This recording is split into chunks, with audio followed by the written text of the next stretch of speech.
A mãe Carmen de Oxum foi recebida por traficantes evangélicos e obrigada a destruir seu próprio terreiro em Nova Iguaçu.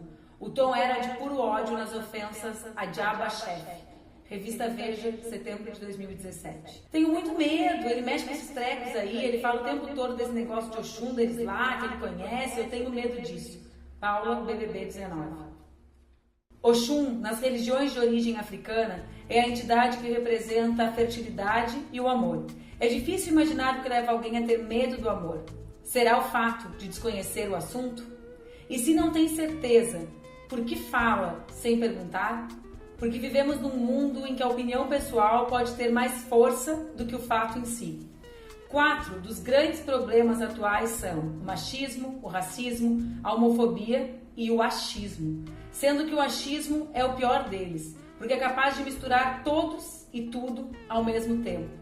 Quando eu acho, você acha, ele acha, nós achamos, e onde fica a verdade? Ao alcance de um clique? Sempre vai ter alguma página para confirmar aquilo que tu pensas, mesmo que não seja verdade. E se fosse você?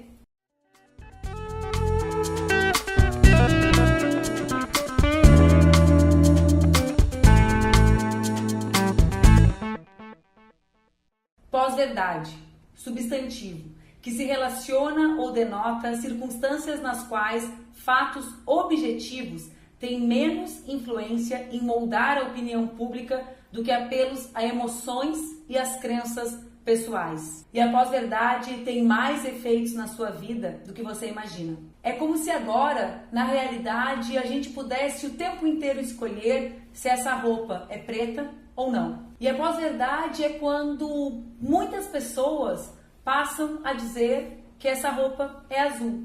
E o fato dela ser preta parece não importar a mais ninguém. A diferença é que a cor verdadeira da minha roupa pouco importa. E as pós-verdades às quais nós nos referimos moldam opiniões e podem mudar o rumo da história. O conceito de pós-verdade é tão relevante que em 2016 a expressão foi escolhida a expressão do ano pela Universidade de Oxford, na Inglaterra.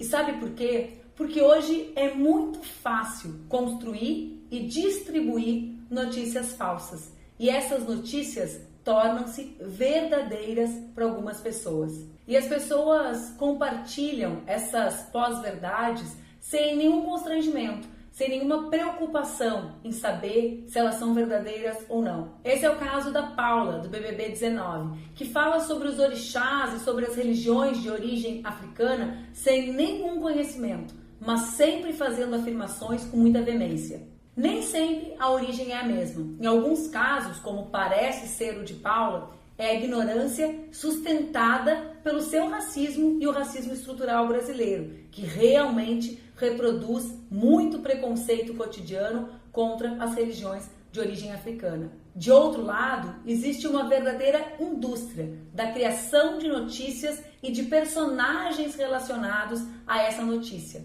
Mas não se iludam, a guerra da pós-verdade sempre está a serviço de alguém. Certamente vocês já viram aquelas montagens que colocam algumas imagens do Hitler numa mesa com um mapa, discursando com todas as vozes e reproduzindo todas as histórias imagináveis. Mas eu quero falar sobre pós-verdade e um caso concreto que aconteceu aqui no Brasil. Certamente vocês já ouviram falar num espetáculo de teatro que se chama O Evangelho segundo Jesus, Rainha do Céu. A peça foi escrita por uma escocesa católica, trans, que utilizou a arte justamente para conciliar as suas identidades, imaginando publicamente quem seria aquele ou aquela que poderia ser morto pelo simples fato de ser quem é, assim como Jesus, que foi crucificado por se reivindicar o Filho de Deus. Imediatamente, ao refletir, ela concluiu que aquelas que são mortas apenas por existirem no mundo são as travestis, as transexuais. Mesmo sem assistir ao espetáculo, milhares de pessoas foram para as redes sociais, afirmando que a montagem brasileira ofendia aos dogmas e ao cristianismo. Censura judicial, retirada política de festivais de arte, o espetáculo O Evangelho segundo Jesus, a Rainha do Céu, foi proibido em alguns municípios brasileiros.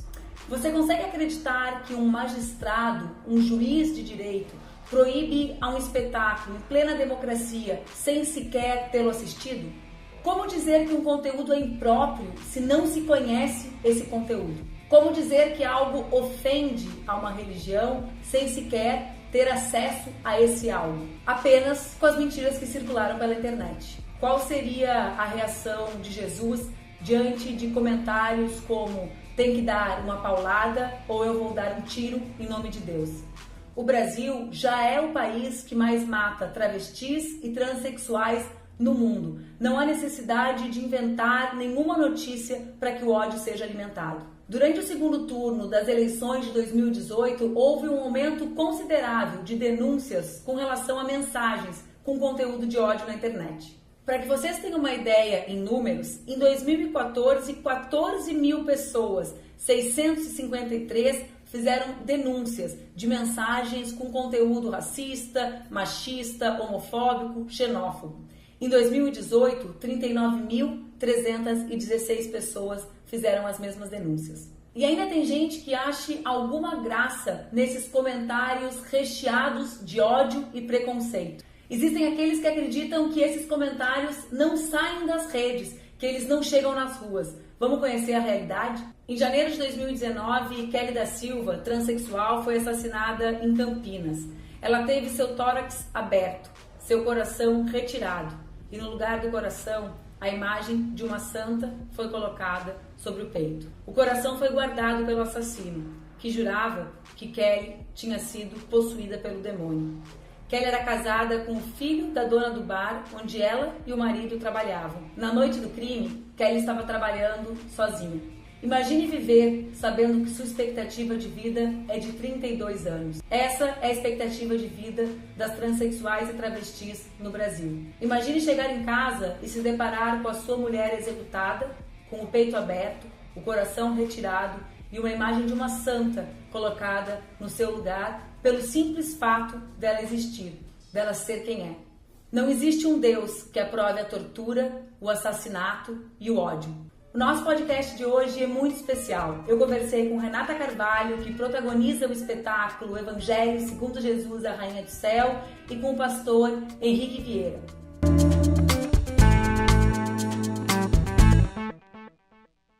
Eu sou Manuela Dávila, diretora do Instituto E Se Fosse Você. Após mais de uma década convivendo com redes de ódio e fake news, acreditei ser importante que nós comecemos a falar sobre esse assunto. Se tu concordas comigo, contribui com o nosso Instituto, comprando as nossas camisetas ou te inscrevendo no Apoia-se. Gostou desse conteúdo? Compartilha com os teus amigos e te inscreve no nosso canal no YouTube. E marca a campainha para receber as notificações.